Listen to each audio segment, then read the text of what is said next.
Halo, selamat pagi, selamat siang, selamat sore, dan juga mungkin selamat malam buat Neotizen kalau pas lagi nonton ini di Neo Moneycast edisi tahun 2024. Kalau dulu saya pernah bawain sama Pak Adit, Direktur Bisnis di Bank Neo Commerce. Kali ini menjelang Idul Fitri 1445, saya bareng Dwima. Nah, nama lengkapnya siapa, Mas? Ya, perkenalkan teman-teman, nama saya Dwima Rizky Rujito. Saat ini saya sebagai IML CTF Department Head Compliance Division yang ada di Bank Neo Commerce. Seperti itu.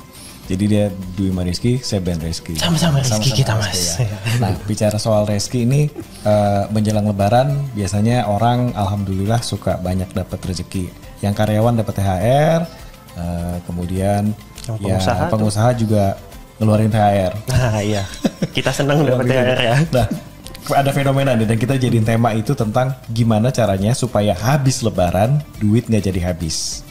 Nah ini kan sering banget nih antara itu fenomenanya kayak gini ya Mas Ewako. Apakah karena kayak puasa nih nahan, begitu buka makannya banyak, sebulan juga nahan nggak belanja deh, tapi juga di ujung wah kayaknya gue harus spending nih. Ada berbagai macam yang mulai dari yang wajib kayak misalnya mungkin sedekah itu kan wajib ya zakat ya. Betul, sedekah, tapi juga zakat. Mungkin dari pengalaman Mas Dwima sendiri boros-boros menjelang Lebaran dan pasca Lebaran itu kira-kira apa aja sih penyebabnya? Oke, ini tema yang menarik nih Mas. Masih rekening kita baru senang-senang nih, rekening kita ketawa, wah duit udah masuk THR ya, tapi nanti beberapa hari mungkin akan nangis kita. Ya, jadi begini teman-teman. Dari kondisi yang dialami nih oleh orang di sekitar saya, bahwa nggak jarang juga nih setelah Lebaran, pas saat Lebaran berasa sultan, setelah Lebaran mereka malah merana, nangis-nangis kan, udah nggak ada sisa-sisa sultannya. Itu kenapa sih? Kok uang saya kok nggak berasa? Tiba-tiba udah habis kayak gitu. Nah itu sih menurut saya Mas ya, dan pengalaman yang ada di orang-orang di sekeliling saya itu dikarenakan ada fenomena atau gejala ya, mereka ingin spending lebih ketika mendapatkan uang nih, khususnya ketika dapat THR ya. THR itu kan hanya di periode waktu tertentu aja Mas ya, 1 tahun sekali seperti itu. Akhirnya mereka pasti, ataupun kita, saya, mungkin Mas Ben juga pasti di marketplace-nya di HP-nya tuh ada tuh barang yang dikasih tanda hati, dikasih wishlist. Nah, kadang karena wishlist-nya itu kebanyakan, akhirnya udah ngerasa wah udah ngebelet banget, udah kebelet gitu kan, udah harus ada yang ditebus ya, harus ada yang dibeli, pokoknya harus check out hari ini juga. Kadang refresh itu ya, mobile bankingnya belum masuk THR. Ya itu karena mungkin karena kurangnya awareness juga Mas ya, kurangnya awareness ataupun juga pengelolaan keuangannya juga mungkin yang masih perlu ditingkatkan lagi awarenessnya. Karena apa yang kita dapat dari THR itu sebetulnya nggak boleh kita habiskan tuh Mas dalam periode yang singkat Lebaran itu aja, karena nanti kan jedanya nih Mas ya, sebagai karyawan nih Mas ya, sebagai karyawan saya ngerasa tuh antara jeda setelah Lebaran dengan gajian itu rasanya panjang sekali Mas. Kenapa? Karena ya itu udah dapat gaji, dapat THR, terus Lebaran itu uangnya pasti ngerasa habis nih. Habisnya cuman kemana aja sih Mas? Pasti kan pada nggak sadar nih Mas ya, uangnya tuh habisnya kemana aja. Tidak sadar uangnya lari kemana aja. Betul. Berarti kalau nggak sadar itu kan berarti kayak nggak ada disiplin, tidak ada pencatatan, adanya dorongan impulsif atau FOMO ya, berhubungan dengan wishlist tadi, atau juga memang godaan promonya juga makin gencar. Banget Mas. Jadi yang terjadi adalah setelah Lebaran, setelah puasa Lebaran, puasa duit lagi nih. Iya, puasa lagi. Kembali ke nol lagi ya, teman-teman. Benar-benar dompetnya jadi fitri. Betul, dompetnya jadi fitri itu karena karena mungkin awareness atau kesadaran masih kurang nih Mas. Jadi penting sekali bagi kita yang karyawan, tidak terbatas karyawan aja, ataupun juga mungkin teman-teman yang profesinya apapun itu, kesadaran keuangan itu penting sekali loh. Kenapa? Karena ini kan memang tidak diajarkan nih secara formal di bangku sekolah dasar ataupun juga mungkin sampai kuliah, tapi ini yang harus kita ajarkan khususnya ke diri kita sendiri ya, ke masing-masing ya, karena dengan kita bijak mengelola keuangan sebenarnya tuh kita setelah Lebaran habis pun kita bisa kok tetap berasa sultan Mas, seperti masih itu. bisa ya sebenarnya. Ada ada cara ya? Ada caranya. Oke. Salah satunya nih ya, satunya yang saya terapin nih Mas Ben nih. Kalau saya dari uang THR saya itu pasti sudah saya alokasikan nih Mas, sudah saya alokasikan. Kemudian yang sudah tidak sudah sisa nih Mas ya, maksudnya udah sisanya ini nggak boleh diapa-apain nih karena semua pengeluaran udah ini saya masukin ke tabungan now seperti itu. Artinya setelah saya masukin ke tabungan now, apa-apa yang sudah saya catat pos-posnya seperti THR Mas ya, THR itu kan wajib banget tuh Mas, itu resiko reputasi Mas kalau kita nggak ngasih. Habis itu sedekah, zakat itu pembantu di rumah juga kan mesti dapat THR ya. Betul. Yang punya supir juga, supir harus dapat THR gitu loh. Betul. Nah setelah pos-pos wajib itu keluar Mas, itu nggak boleh kita apa-apain tuh teman-teman uangnya. Better kita investasikan, atau kalau saya di cash saya itu saya masukkan ke tabungan now seperti itu. Kalau Mas Dimas sendiri dari pengalaman pribadi yang mungkin sudah bisa dianggap sudah disiplin ya dibandingkan dengan teman-teman lain atau mungkin dengan versi terdahulu. Nah, antara pengeluaran dan mungkin dengan cicilan dan tabungan mana yang didahului, Mas Dimas? Oh oke. Apakah savings itu terakhir atau justru diduluin? Oke, ini kalau saya Mas ya, ini teman-teman, ini kalau di cash saya adalah semua pengeluaran didahulukan. Semua kewajiban didahulukan. Kenapa teman-teman? Karena dengan setelah kita mengeluarkan semua kewajiban, artinya kita merasa lebih ringan nih. Dalam artian, saya udah bayar kayak KPR Mas ya, itu kan wajib tuh Mas ya, cicilan KPR. Atau mungkin kalau teman-teman yang punya cicilan kendaraan bermotor ya kan, cicilan mobil atau motor ya, itu wajib didahulukan. Setelah semua cicilan dan pengeluaran itu dikeluarkan, artinya kita tahu, saya tahu nih, ini saya masih punya uang segini, sisanya ini bisa saya tabung atau saya investasikan. Saya menggunakan prinsip seperti itu Mas. Artinya saya mau berat di awal, nggak apa-apa. Berat ya kan, berat pasti Mas, aduh numpang lewat nih kan, begitu masuk ya misi Pak punten. Jadi begitu uang masuk ya langsung itu saya selesaikan semua kewajiban saya. Kenapa? Dengan seperti itu saya merasa lebih ringan nih. Saya yakin juga mungkin teman-teman bisa lebih ringan nih setelah semua kewajibannya itu dikurangi atau dikeluarkan. Ya kan, setelah semuanya dikeluarin, akhirnya teman-teman tahu sebenarnya berapa sih dana yang teman-teman punya dan berapa dana yang teman-teman bisa alokasikan.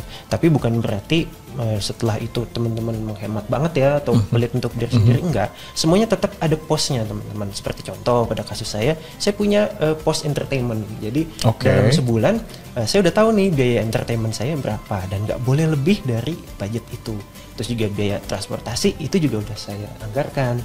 Nah sisanya dari yang masih ada sisa itu ya saya masukin ke tabungan now seperti itu. Terus Mas gimana kan nih kalau habis lebaran nih kan pusing Mas dengan rasanya kayak tadi THR ya kan harus dikeluarin. Habis itu juga kalau teman-teman yang pulang kampung ya kan. Nah itu kalau tips dari pengalaman saya nih Mas beberapa tahun terakhir ini, dari THR itu teman-teman harus anggarkan berapa kewajiban yang akan muncul sehubungan dengan Idul Fitri. Jadi ketika teman-teman dapat THR, teman-teman harus ingat di situ ada kewajiban teman-teman. Ada kewajiban teman-teman ke saudara ya kan, atau juga ke fakir miskin untuk bayar zakat, infak dan sedekah. Artinya sama kayak prinsip yang saya terapin tadi Mas. Dengan THR itu saya potong semua kewajiban saya, pos-posnya udah ada, akhirnya saya tetap bisa ngerasa THR saya masih ada kok Mas, seperti itu. Udah mulai bisa disiplin ya. Sudah. Seharusnya sih saya juga ngelihat seharusnya justru ketika orang yang berpuasa misalnya umat Islam itu kan pada saat sudah dilatih 30 hari nih untuk disiplin menahan makan, menahan nafsu menahan banyak. Nafsu check out. Nah, ini itu repot ya. Karena jam 12 siang lagi nggak bisa ngapa-ngapain kan, mungkin udah nggak ngantuk juga, atau jam 3 sore godaan lagi dahsyat, nggak pengen nonton ternyata, tapi godaan justru muncul di layar handphone dalam bentuk check out ya, keranjangnya sudah diisi tapi belum diselesaikan. Jadi sebenarnya konsumtif belanja boleh aja ya Mas ya? Boleh Mas, boleh banget. Jadi kayak yang di case saya teman-teman ya, pada yang saya terapkan itu ya, saya ketika saya dapat THR nih teman-teman ya, pasti kan saya ingin membelikan baju untuk keluarga saya, ya kan pasti itu Mas ya. Habis itu juga untuk orang terdekat saya, ya kan untuk istri, anak, ibu, ya kan. Pulang kampung nggak? Pulang Mas. Nah ini nih Mas. Nah ini ada jebakan pulang kampung. Ada jebakan pulang kampung teman-teman. Jadi gimana konsumsi yang bijak kayak tadi? Setelah dapat THR dialokasikan aja uangnya. Dan kalau memang teman-teman mau pulang kampung, dari dana THR itu teman-teman harus anggarkan berapa sih nanti di kampung nih untuk THR anak sanak saudara ya, berapa untuk ponakan ya kan, habis itu juga saudara jauh itu berapa. Kalau saran dari saya sih Mas ya, bisa ditiring teman-teman. Jadi ya ditiring aja. Jadi kan toh teman-teman kesana kan mungkin setahun sekali ya pulang kampung. Ada juga mungkin yang baru ketemu nih saudara jauh, tapi kan kadang gak enak juga Mas ya, walaupun saudara jauh nggak ngasih tuh kayak gimana. Minimal di sana pada saat pulang kampung biasanya ngajak makan. Betul. Ya, walaupun nggak kasih duit secara langsung, misalnya mentraktir kan. Betul. Nah jadi teman-teman bikin tiring. Oh kalau ada saudara ini berapa yang harus dikasih. Kemudian juga kalau untuk traktir makan, nah ini jebakan yang tadi Mas Ben bilang nih. Teman-teman kalau ini kan karena teman-teman pulang kampung, pasti teman-teman tahu dong mana yang masuk ke dalam budget teman-teman nih, di mana tempat makan, tempat wisata, ya kan yang masuk ke dalam budget teman-teman. Jadi usahakan pilih yang sesuai dengan budget yang masuk di alokasi teman-teman, sehingga konsumsi yang teman-teman lakukan nggak akan berat teman-teman, tapi teman-teman akan jauh lebih senang karena makan di sini masih masuk budgetnya ya, gas kayak gitu. Ataupun juga jalan-jalan ke sini bisa juga kok untuk supaya anggarannya masih tetap terjaga ya, teman-teman bisa bawa bekal Mas, seperti itu. Bekal.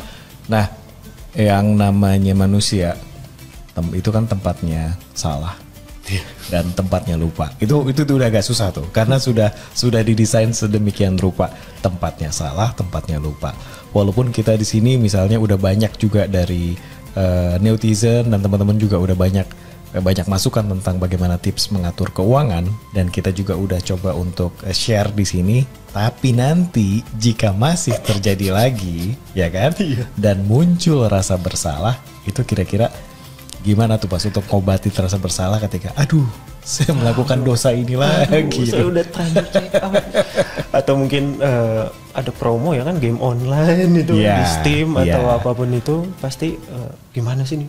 Bersalah nih habis check out ya kan, mungkin habis check out sepatu ya kan, teman-teman ngerasa bersalah. Menurut saya teman-teman mulai harus membiasakan diri supaya ketika timbul rasa bersalahnya itu nggak ada lagi rasa bersalah Mas, sehingga yang teman-teman lakukan adalah bener kok saya belanja sepatu ini udah saya anggarkan, masuk ke dalam anggaran saya. Jadi setelah saya check out, setelah saya mungkin top up di Google Play Play Store ataupun juga di game online apapun itu ya, saya nggak timbul rasa bersalah di saya karena ada justifikasi dari saya bahwa ini masuk pos anggaran saya, dan ini sudah saya bicarakan juga dengan pasangan saya bahwa saya mau beli sepatu ya, kebetulan sepatu saya harus ganti nih, seperti itu. Jadi better teman-teman masuk disesuaikan dengan anggarannya. Tapi kalau udah kadung nih Mas, udah terlanjur, itu gimana? Nah kalau sudah terlanjur ya sudah, teman-teman tata ulang, teman-teman coba bikin yuk pengeluaran bulanannya seperti apa, sehingga pas lebaran teman-teman udah nggak kaget. Jadi usahakan setelah lebaran nih teman-teman nih, ini mulai lagi dari nol Mas ya. Kembali fitrah ya kan, kembali fitri ya. Itu teman-teman mulai lagi dari nol. Jadi kalau teman-teman merasa masih kurang optimal nih mengatur anggarannya, mulai lagi setelah lebaran, dimulai dari hal yang kecil dulu. Semua pos pengeluaran, pemasukan teman-teman catat. Setelah itu keluarkan dulu kewajiban-kewajibannya. Setelah itu baru teman-teman alokasikan untuk investasi. Contohnya di tabungan now ya. Seperti itu. Dan kalau memang kita tahu di aplikasi Neobank itu juga ada namanya fitur Neo Journal ya. Ya, Mas Bima. Betul. Itu sangat membantu sekali nih ada Neo Journal. Jadi teman-teman bisa tahu sebetulnya ngelacak saya untuk kemana aja sih duitnya, larinya, uangnya, habis itu juga. Jadi dengan adanya fiturnya jurnal itu sangat membantu sekali.